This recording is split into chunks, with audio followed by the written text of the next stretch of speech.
አይሁድ ቆለቁ አይሁድ ኢየሱስ መስጠት ሳያሉ አይሁድ በጊዜ መቅረቱ ቅዱስ ወዘፍጹም በጋው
ልክ እዚህ ጋር ከመጀመሪያው በር እንደገባን ዳርና ዳር ደግሞ በጣም በሚያማምሩ ዛፎች ውብ ሆኖ ይታያል።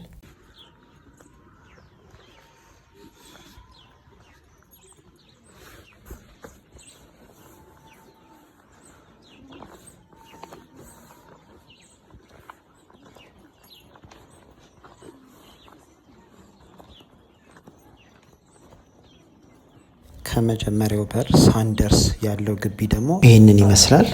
እንደምታዩት በግራና በቀኝ መጠለያዎች አሉ።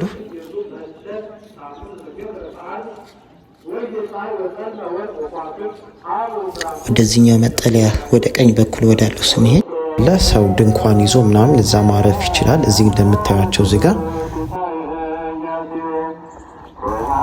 ድንኳን ወይም የሆነች ምንጣፋቸውን አንጥፈው ምናምን እዚህ ጥላ ስር ሆኖ ጸሎት ያደርጋሉ። እዚህ መክረም ይችላሉ።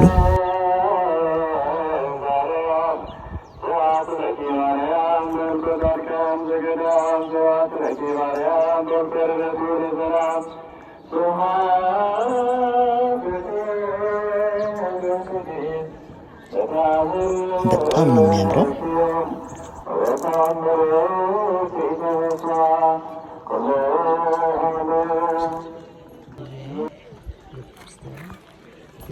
እዚህ ጋር ልክ በስተግራ በኩል እንደምታዩት ቤተ መዘክር አለ። ለጉብኝት ክፍት ነው።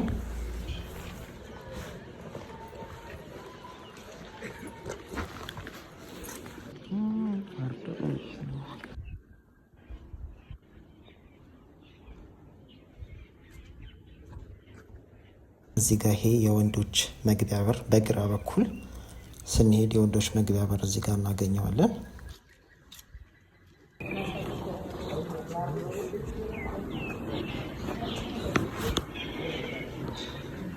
በወንዶች በኩል እንግዲህ ይህንን ይመስላል። እዚህ ዛፉ ስር እንደምታዩት እዛ ጋር በጣም ደስ የሚልና ፍጹም ሰላም ነው። የወፍ ድምፅ ነው የሚሰሙት።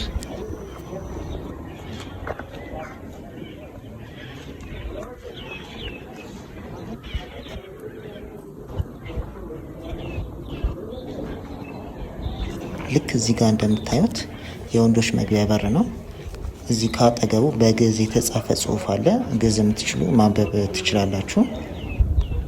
እንግዲህ እንደምናየው ግቢው እንደዚህ በጣም ውብ ነው።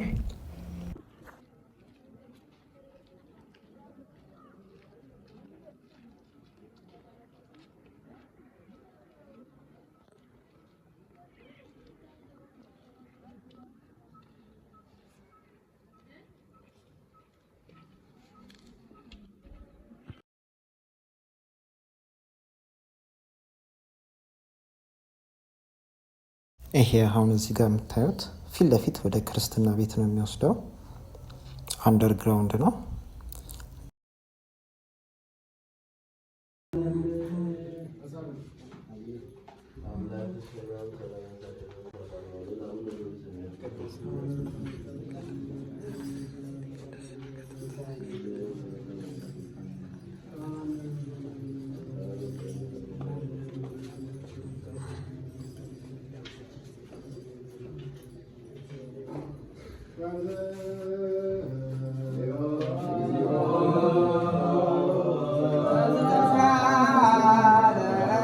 እንደምታዩት እንግዲህ በጣም ነው ደስ የሚለው።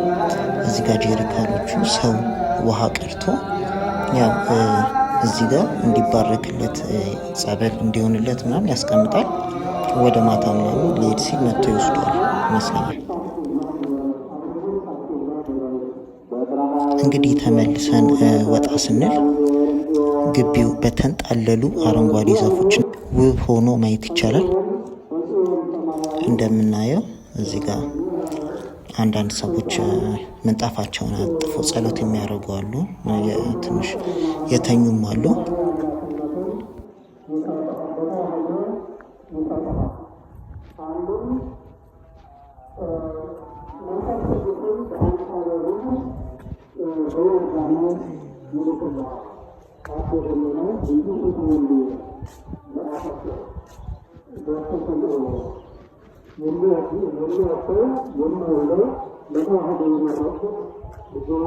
እዚህ ጋር ልክ በስተ ቀኝ በኩል እንደታጠፍን ፊት ለፊት ቤተልሔሙ ማየት ይቻላል። ቤተልሔሙ ነው እዛ ጋር ያለው። በጣም ነው የሚያምረው። ልክ እንደምታዩት እንግዲህ ይህን ይመስላል የቤተ ክርስቲያኑ ግቢ።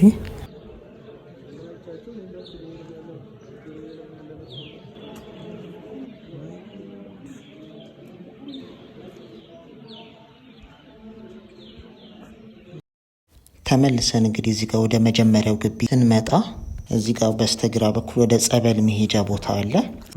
ሴቶች መጠለያም አለ እዛ ጋር።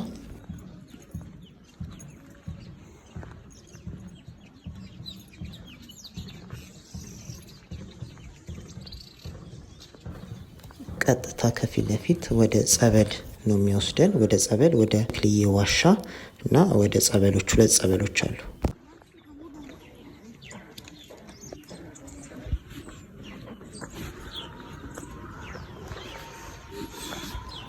አሁን እዚህ ጋር እንደምናየው ይሄ የሴቶች ማረፊያ ቦታ ነው።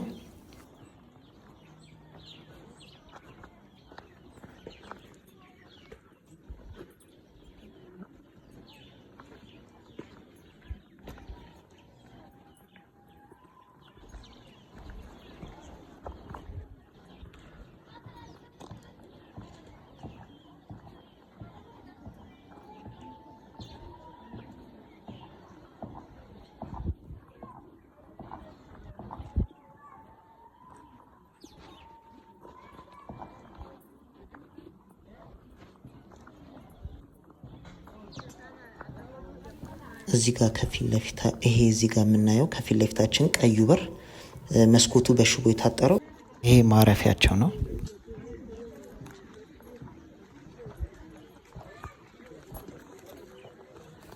ፊት ለፊት አሁን ይሄ በር ወደ ጸበሎቹና ወደ ተክልዬ ዋሻ ነው የሚወስደው። ወደ ውስጥ ከመግባታችን በፊት አንድ የመጠለያውንና አንዳንድ ቦታዎች ላሳያችሁ።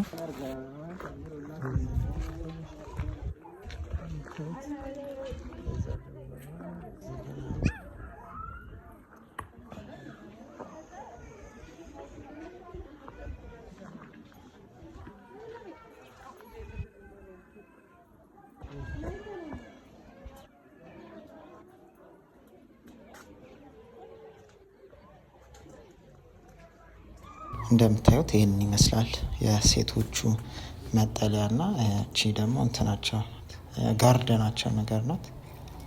እዛኛው ደግሞ ቤት ማደሪያቸው አለ። እዚህ ውጭ ማደር ይችላሉ።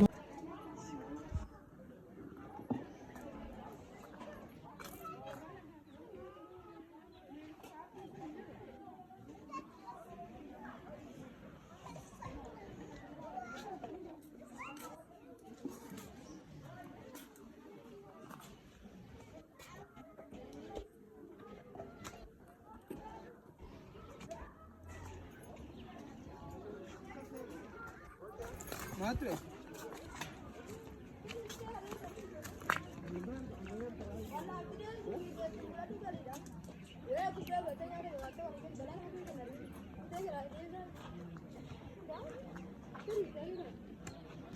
እስቲ አሁን ደግሞ ትንሽ ወጣ ብለን ወደ ተግባር ቤት መግቢያ አካባቢ ያለውን ላስቃኛችሁ።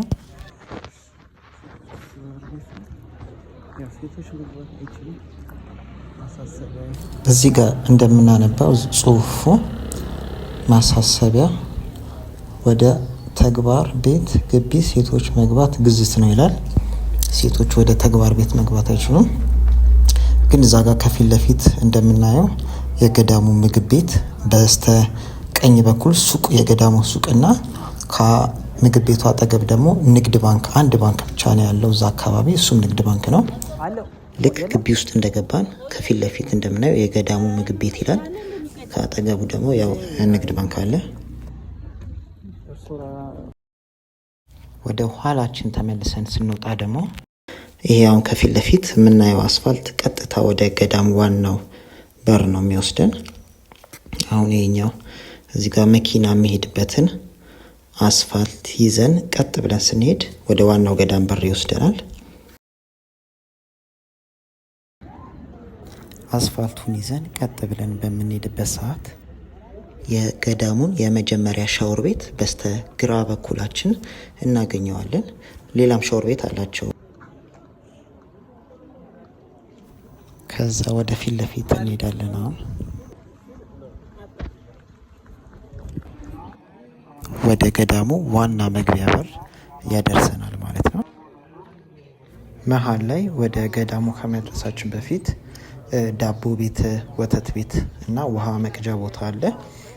እነሱን በቀጣዩ ቪዲዮ አሳያቸዋለሁ።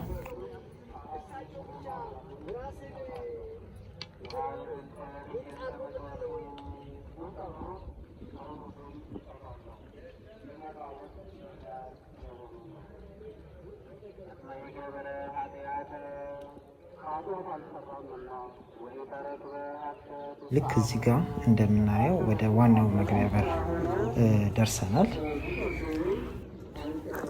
በስተግራችን በኩል እንደምናየው እዛ ጋር ፊት ለፊት ነዋየ ቅድሳት መሸጫ ሱቅና ምግብ ቤትም አለ። ሌላ ምግብ ቤት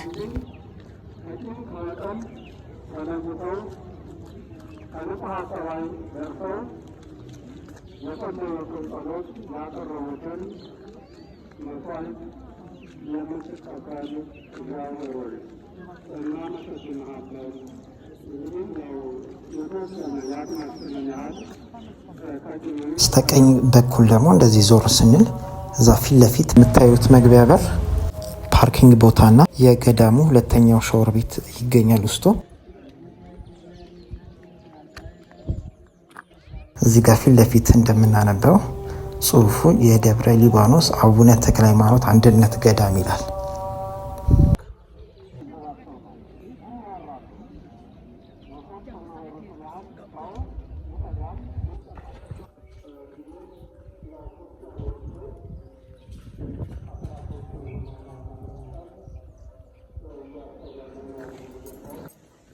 መልሺ እስቲ ወደ ተግባር ቤት ልውሰዳችሁና እንግዲህ ተግባር ቤት ውስጥ ዳቤ ይጋገራል፣ ንፍሮ ይቀቀላል፣ ጠላ ይጠመቃል፣ ወጥ ይሰራል።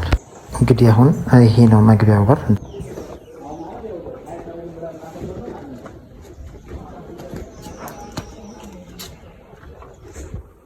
ልክ እንደገባን ይሄንን ይመስላል።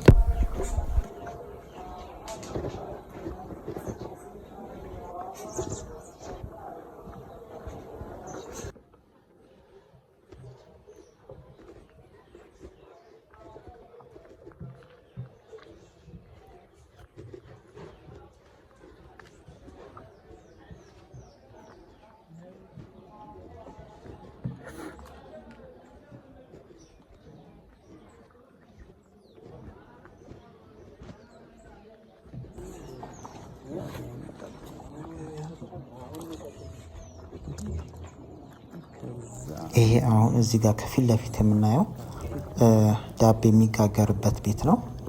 ደግሞ አጠገቡ ንፍሮ የሚቀቀልበት ቤት አለ።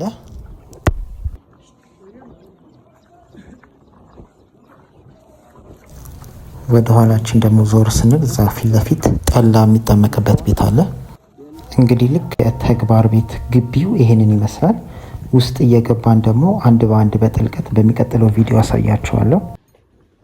አንዴ ወደ ኋላ መለስ ልበልና አልፌ የመጣሁት ቤት ስላለ እሱን ላሳያቸው።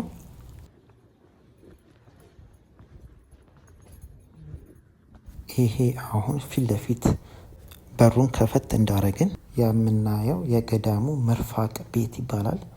12ቱ አርእስተ አበው በመነኮሳቱና በገዳሙ ላይ ዳኝነት የሚያደርጉና ፍርድ የሚሰጡት እዚህ ነው የሚኖሩት።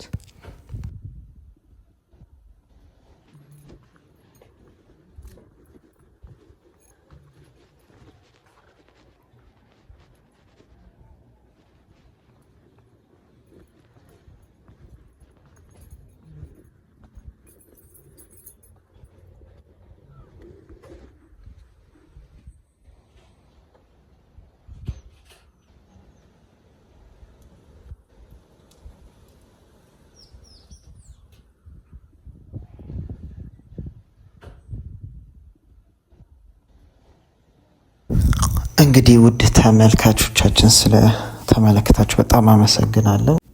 ሌላውን ደግሞ በሚቀጥለው ቪዲዮ የምናየው ይሆናል ማለት ነው።